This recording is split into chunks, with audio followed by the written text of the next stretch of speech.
মারাবাড়ি থেকে রহস্যজনকভাবে এক ব্যবসায়ীর মৃতদেহ উদ্ধার বর্ধমান শহরে। গলায় দাগ, শরীরে ঘাতকের চিহ্ন আছে বলে জানান বাড়িওয়ালা। খুন বলে অনুমান করছেন তিনি। বুধবার রাতে বর্ধমান লস্করদিঘি পশ্চিম পাড় এলাকায় ভাড়া বাড়িতে ভাড়াটের রহস্যজনক মৃতদেহ উদ্ধার ঘিরে চাঞ্চল্য ছড়ালো।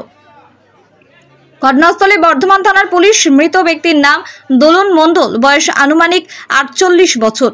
পূর্ব বর্ধমান জেলার মঙ্গলকোটে তার বাড়ি বলে জানা গেছে। পেশায় ওই ব্যক্তি শহরে একটি ঘর ভাড়া নিয়ে তামাক জাতীয় ব্যবসা করতেন বলে জানা গেছে। স্থানীয় তৃণমূল কাউন্সিলর অরূপ দাস জানান, দোলন মণ্ডল গত 7 থেকে 8 মাস ধরে লস্করদিঘি এলাকায় ভাড়া থাকতেন। এদিন তাকে ঘরের মধ্যে মৃত অবস্থায় বাড়ির মালিক দেখতে পান, তবে তার গলায় ছিল দাগ। খবর দেওয়া হয় বর্ধমান সদর থানায়। পুলিশ তদন্ত শুরু করেছে, তবে তাকে খুন করা হয়েছে বলে অনুমান করছে বাড়িওয়ালা। আমার দাদা বাড়ি উপরে ছিল, উপর থেকে নামার সময় দেখে আমাদের এই যে জায়গাটা অন্ধকার। অন্য দিন কি হয়, সন্ধে হলে ও লাইটটা জ্বালিয়ে দেয়, কিন্তু আজকে জ্বালাতে পারছে মানে অন্ধকার দেখে আমার দাদা দরজাটাকে আওয়াজ দিয়েছে। প্রথমে দুবার আওয়াজ দেওয়ার পর উনি খোলেনি, যে দাদা দরজা খুলেছে। দরজা খুলে দেখছে যে ওইরকম অবস্থায় শুয়ে আছে, গায়ে স্যান্ডো গেঞ্জি আর নিচে খালি একটা ইনার ছিল, ওরে খালি শুয়ে আছে চিত হয়ে। উপর না চিত, এটা চিত হয়েছে। তারপর আমাকে কল করে, আমি দোকানে ছিলাম, দোকান থেকে এলাম। দোকান থেকে আসার পর আমি লাইটটা জ্বালালাম, বাড়ির লাইটটা জ্বালিয়ে দেখলাম যে এরকম অবস্থা। যেরকম কাউন্সিলরকে তারপরে বাড়িতে পাড়ার জানানো হলো, কাউন্সিলরকে জানানো হলো, থানায় গিয়ে বলে আসা হলো। তারপরে এসেছে প্রশাসন, দেখে তো মনে হচ্ছে মার্ডার, কারণ গলায় দড়ির দাগ আর হাতের এই বাঁ হাতটা পুরো রিস্টটা বাঁধা, মানে রক্তের দাগ বাঁধা। না খালি জাস্ট ভেজানো ছিল, এমনি কিছু না। টাকাটি এটা ভাড়া থাকতো আমাদের বাড়ি। হ্যাঁ, আমাদের বাড়িতে 5 থেকে 6 মাস হবে, 5 মাস হবে, আসবে 5-6 মাস। হ্যাঁ, পুলিশ এসেছে, বলা হয়েছে, পুলিশ দেখলো। এবারে যা ভালো বুঝবেন ভাই, আসল মঙ্গলকোট, আসল বাড়ি মঙ্গলকোট।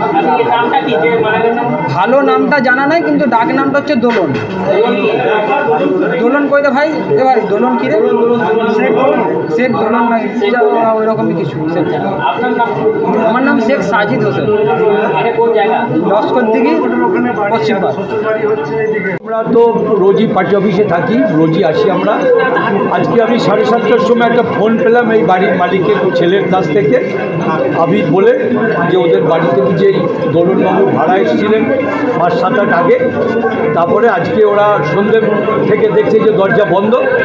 তখন ওরা আমাদের এখানে আলমগীর মল্লিক আছে পাশে, ওর বাড়ি, ওকে ডাকে, গিয়ে দেখে যে এই অবস্থায় পড়ে আছে। আমাকে ফোন করে, আমি বললাম আগে পুলিশে সংবাদটা দাও, তারপরে পুলিশ আসুক, তারপরে না হলে তো আমরা কিছু বলতে পারবো না। ঘটনাটা কি তো শুনলাম, উনি খুব ব্যবসা করতেন, সিগারেটের ব্যবসা করতেন, এবং অনেক মানুষই এখানে যাতায়াত করতো যারা মালপত্র নিতে আসতো। এখন ঘটনা কি এই মুহূর্তে তো আমরাও বলতে পারবো না, পুলিশের তদন্ত শেষ না হওয়া পর্যন্ত আমরা কোনো মন্তব্য করতে পারবো না। আমি এসে যেটুকু দেখেছি, যে অবস্থায় একটা হাঁটু উপরের দিকে ছিল, গলায় দাগ, এবং বোধহয় একটা জাঙ্গিয়া পরা, একটা গেঞ্জি পরা ছিলেন। আমি এইটুকু এসে দেখেছি। দেখুন, আমার ব্যক্তিগত ধারণা নিশ্চয়ই কোনো একটা খুনটুনের ব্যাপার, এবং ব্যক্তিগত শত্রুতাও থাকতে পারে, ব্যবসায়িক শত্রুতাও থাকতে পারে। এটা যতক্ষণ তো সবটাই তো তদন্তের ব্যাপার, যতক্ষণ না তদন্ত হচ্ছে আমরা কিছুই বলতে পারবো না। আমাদের একটা অনুরোধ, আমরা এলাকার লোকেরা, যে অন্তত যথাযুক্ত এর তদন্ত হোক। যদি পোস্টমর্টমের পর জানা যায় খুন, তাহলে সেই দোষী ব্যক্তিদের অবিলম্বে গ্রেপ্তার করা। কি ব্যবসা করতো? সিগারেট। আর কতদিন এখানে ছিলেন? আমি যতটুকু জানছি 7 থেকে 8 মাস এখানে ভাড়া থাকতেন। কি নাম বলেন? ওনার দোলন নাম, দোলন মণ্ডল। দোলন মণ্ডল। ব্যবসা কি এখানেই করতেন? হ্যাঁ, উনি তো পাইকারি ব্যবসা করতেন, বিভিন্ন লোক এসে এখান থেকে মাল নিয়ে যেত।